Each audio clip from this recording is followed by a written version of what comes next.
खेसारी लाल यादव है ना, जितना फैंस था ना भाई साहब, सब फैंस को ना दिल तोड़ के रख दिया। देखिए कुछ ऐसा गाना ले आए। ये गाना इतना बेस्ट था ना, इसका म्यूजिक, लिरिक्स, इसका म्यूजिक, और भाई कृष्णा बेदर्जी ने क्या गाना लिखा था। बट गाने को भाई साहब खराब करके रख दिए। ठीक है भाई साहब, हम लोग का इंतजार था जब भक्ति वाला, सावन का, कंवरिया वाला फील देगा गाना, लेकिन कुछ इस प्रकार गाना।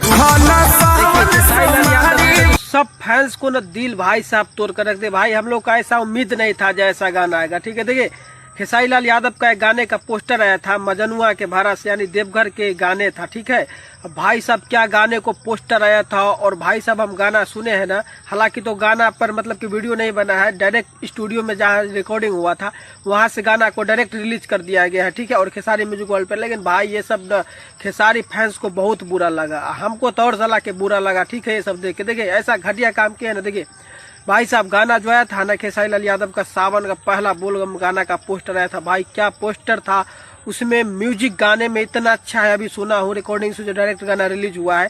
भाई हम लोगों का मन था, चाहे खेसारी लाल का जितना भी फैन है सबको मन था भाई साहब कमरिया जो है ना सावन में झूलेंगे लेकर के। ठीक है, और गाना ना कुछ ऐसा आन दिए। भाई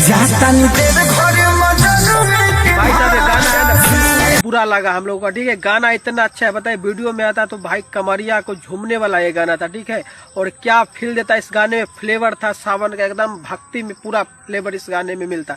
बट ऐसा तो किए नहीं, ला क्या डायरेक्ट रिकॉर्डिंग से रिलीज कर दिया। भाई ऐसा करेगा तो कैसे होगा बताइए। लोग है ना जो ऑडियो से ज्यादा वीडियो का इंतजार करता है, इस सब पर ध्यान दीजिए। हम चाहेंगे कि बहुत जल्द आप इस गाने को लाइए, और गाने को मतलब वीडियो लाइए। कमरिया उमरिया मतलब वीडियो में रहना चाहिए, और भोले बाबा का सीन रहना चाहिए। अच्छा से गाने